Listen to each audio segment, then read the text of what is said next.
تیر د اکتوبر د میاشتې په 15مه نیټه باندې چې 11 کاله پس د پاکستان پوج خپل هغه اختیارات کم چې د سواد د امن راوستو لپاره هغوی په لاس کې اخیستي وو هغه انتظامي ته حواله کړي دي. نن هم دغه خوشحالۍ په مناولو کې د سواد ولس د پاک پوج ځوانان د پولیس او د سواد د خلکو قربانیانو ته سلامونه پیش کول لپاره د سواد د ستر ښار منګورې نشاط چوک ته راغونډ شوي دي.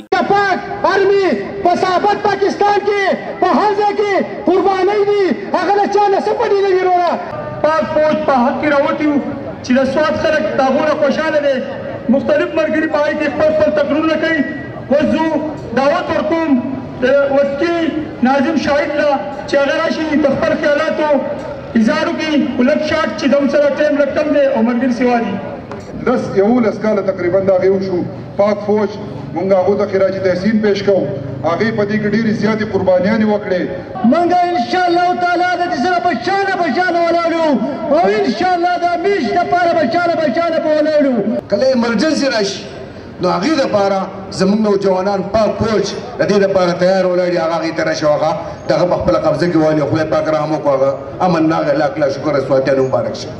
سب لوگ جانتے ہیں کہ پاکستان آرمی اور پاکستان کی ISI اور اس جیسی MI یا IB یہ جتنے IFI جتنے بھی ادارے ہیں یا سواد پولیس جی پاکستان کی پولیس ان سب نے اپنی جانوں کا نذرانہ دے کر اس ملک کی خداداد کو بچایا. چې کله پاکستان ته څه غټ مشکل رامخته شي نو دغه د پاک پوج ځوانان د ټولو نه مخکې سر په تلي حاضر وي. چې چېرته مشکل وي هلته پاک پوج حاضر وي. د پاک پوج د سواد نه واپسي په سواد کې د امن یو ښکاره ثبوت دی. ځکه ورته نن د سواد هر شازلمی لاس په تندي دی.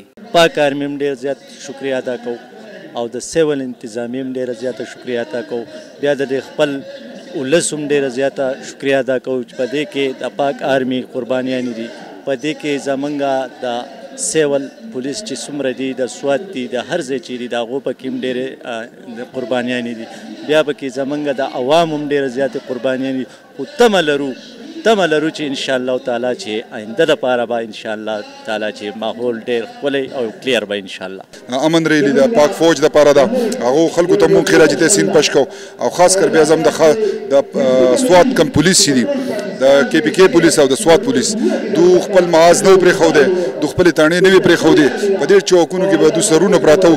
دو قربانیانې ورکړي دي او دا خاوره چې دا زموږ مور ده د دې خاورې دپاره دو قربانیانې ورکړي. زموږ په بچو باندې زموږ په خاندانونو باندې او زموږ په عوامو باندې د دې خلکو ډېر لوی احسانات دي چې د سواد د خاورې دپاره دو قرباني ورکړي. او انشاءالله تعالی زه دا میسج ورکوم چې کله پورې مونږ یو نو انشاءالله تعالی مونږ هېڅوک نشي جدا کولی. نننۍ کوم زموږ د سواد ته راغونډه چې وه کومه چې ریلي د امن دپاره قایم شوې وه دا د پاک فوج ته ټریبیوټ و. دا ټریبیوټ موږ ځکه ورکوو چې کم نادیده قوتونو به وي چې زموږ په سواد کې آرمي راننوتې ده او دا په یو خاص پالیسۍ راننوتې ده دا به واپس نه وځي. د دغې په وجه باندې نن موږ هغه خلکو له د دې جواب ورکوو چې د پاک آرمي مقصد صرف د دې ځینې شرخوښې لرکولو نور هغه د دې علاقې یا د دې پاکستان یو حصه ده. دو دلته پاتې کېدی شي خو هغو په خپل او زموږ خواهش دا و چې دو پاتې شي. خو لکه چونکې نادیده قوتونو دا نه غوښته او په دو پسې نورې پراپیګنډې جوړې کړې وې. په دغې وجه باندې نن موږ 11 کاله پس هغو ته په دغې اقداماتو باندې هم هرکلی وایو. موږ ډېرې سختې تېرې کړې دي. موږ ډېرې په هلو ځلو کې دا 11 کاله وویستل. اوس ښه پوره امن راغی او انتظامیې ته د اختیار حواله کړو او موږ د پاک فوج ډېر سلام پیش کوو.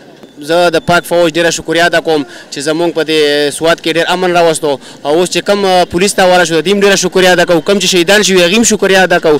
د هغې د مور د هغې د بچو د ټولو شکریه ادا کوو او په اخري کې زه پاک فوج ته سلام کوم. د سواد خلکو پولیس او د پاک فوج په سواد کې د امن راوستلو لپاره بې دریغه قربانۍ ورکړي دي. همدغه وجه ده چې نن په سواد کې خوشحالیانې دي. سمد انجم پاسون نیوز منګوره سواد.